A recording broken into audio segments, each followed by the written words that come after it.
Winter in Pinebrook Valley did not arrive gently that year. It came down like a curtain dropping over a stage, sudden and absolute. The sky had turned from gray to white overnight, and by morning, the world looked like it had been erased and redrawn in shades of snow. 18-year-old Clara Hayes trudged through the thick powder on her way to the bus stop, the cold gnawing at her fingertips even through the glove. Her breath puffed out in pale clouds, disappearing into a silence so deep it made her feel as if she were walking through another world, one where sound had been swallowed whole. Clara had always loved snow when she was younger. But this winter was different. This winter carried weight. College applications, money she didn't have, a scholarship she depended on, a future that felt close and far at the same time. Every shift at the diner counted. Every hour mattered. Every dollar meant breathing room. Pinebrook was a small mountain town, quiet, peaceful, and slow by nature. People knew one another by name, wave, or truck model. Roads curled around pine forests, and houses sat with chimneys smoking like patient old storytellers. It was the kind of place where big things rarely happened, and yet, on that morning, something did. Clara heard it before she saw anything. A sound so weak she almost wondered if she had imagined it. A thin cry, short, trembling, carried by the wind. She stopped. The world stopped with her. Another cry. Then silence. She turned her head toward the forest lining the road. The trees were weighed down by snow, their branches bending like old men leaning on canes. Clara felt something, instinct, compulsion, a tug inside her chest. She stepped off the road. The snow swallowed her boots all the way to the ankles as she pushed through bushes stiff with frost. The cry came again, a little louder, but still small, fragile. Clara hurried now, moving deeper until she spotted a small shape curled beside a fallen log. A puppy. Barely moving. Its fur was frozen stiff, coated in a layer of white frost. Ice clung to its eyelashes. Its little body shivered with the effort of staying alive. Clara knelt beside him, and he opened his eyes, the faintest sliver of amber, before closing them again. "Hey, hey, no, no, stay with me," she whispered, scooping him up. His body was so cold it burned her palms. She tucked him inside her coat, pressing him against her chest, giving him whatever warmth she could. Clara ran. Back through the trees, back to the road, back home where the windows glowed faint yellow. Her mother, Helen Hayes, gasped when she burst through the door. "What, Clara, what are you?" "A puppy," Clara panted. "He's freezing." Helen didn't ask another question.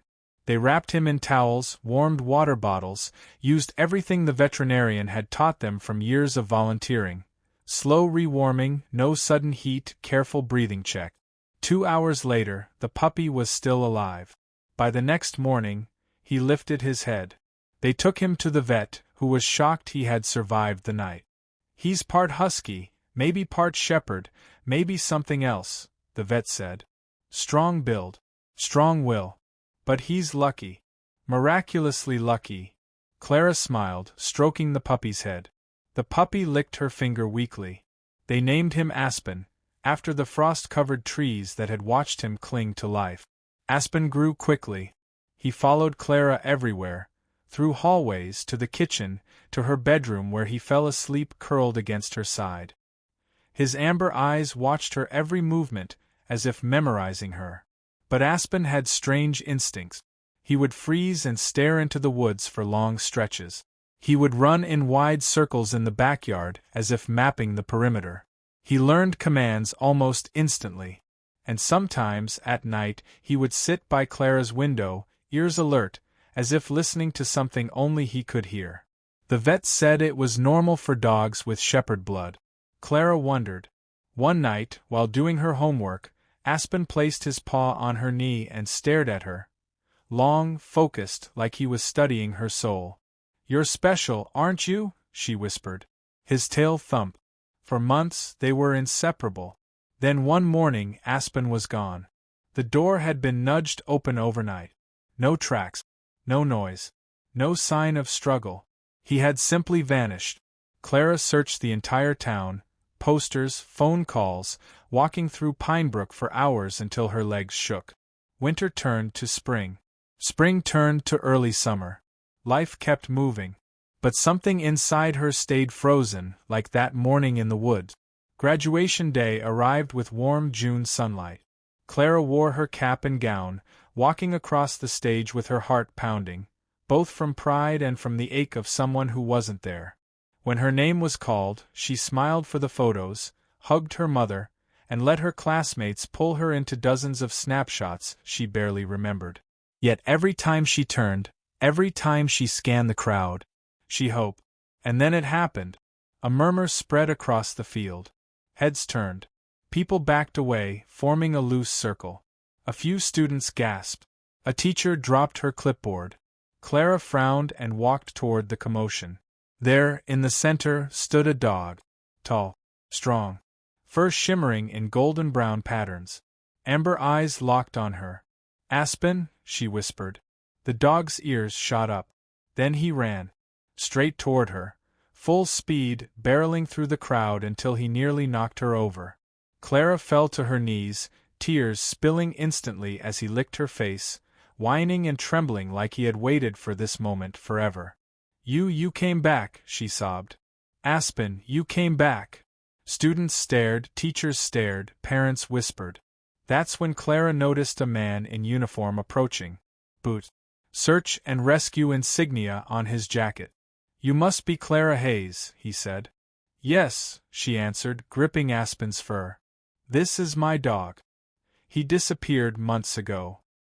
"He didn't disappear," the officer said gently. "He joined us." Clara blinked in confusion. "We found him near the northern ridge in March," he said. "He followed our team for hours. When we tested him, let's just say he knew things even some trained dogs don't." Clara's breath caught. "He's helped rescue 3 hikers," the officer continued. "And just last week, he kept a missing toddler warm until our team reached them." Tears welled again, this time from shock. "Aspen left because he sensed people who needed him," the officer said softly. "But today he ran. The moment his final evaluation ended, he bolted. We followed him here. Straight to your school." Aspen nudged Clara's cheek with his nose. "You came back," she whispered. "On my graduation day." The officer smiled. "Animals know more than we think." Clara hugged Aspen tightly. She didn't know whether it was destiny, instinct, or something spiritual, something from the deep wilderness whispering through his blood. All she knew was that the puppy she saved from the snow had returned at the very moment her life was changing. Aspen had chosen her once, and then he had chosen the world. But today he chose her again. But the story didn't end there. Because Aspen had returned with something new, something deeper.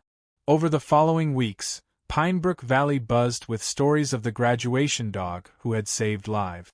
Reporters called. Search and rescue officers visited. People came to see Aspen, grateful to meet the dog who had pulled their loved ones from cliffs, rivers, and frozen trails.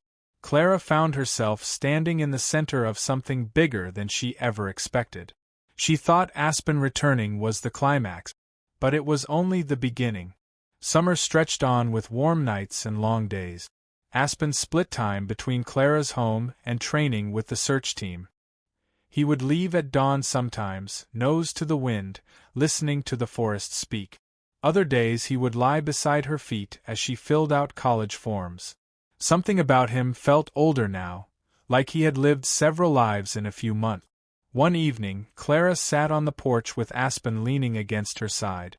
A soft breeze carried pine and river scents across the valley. "You know," she whispered, "I used to think I saved you. But sometimes, I think you were always meant to save others." Aspen lifted his head, placing a paw over her leg. The gesture was old, instinctive, communicating something beyond words. Clara felt it in her chest. "You'll always come back, won't you?" she asked. He pressed his head against her shoulder. Not a promise, because animals don't make those, but something deeper, a truth. Aspen's path belonged to the mountains. Yet every path he took curved back home. By late summer, Clara received a letter, full scholarship, enough to cover tuition, books, housing. Her mother cried with relief. Aspen barked once, loudly, almost proudly. On the night before she left for college, Clara knelt beside him. "Come with me?" she asked half-jokingly. Aspen tilted his head, amber eyes studying hers. Then he licked her hand. She understood. He belonged where people needed him. Where trails twisted into danger. Where search teams called for help at midnight. Where lost children needed warmth in the cold. But whenever Clara returned home, Aspen was there, waiting, watching the road, knowing the rhythm of her footsteps long before she reached the door. And every winter, when the first snow fell, Clara remembered the frozen morning she found him. Because some rescues are not accident. Some connections are not random. Sometimes the life we save becomes the one that guides us. Sometimes the souls we pull from the cold walk with us through every season afterward. And sometimes, they return exactly on the day we step into our future. Aspen didn't just show up at her graduation. He showed up in her life exactly when she needed him, twice. And that made all the difference.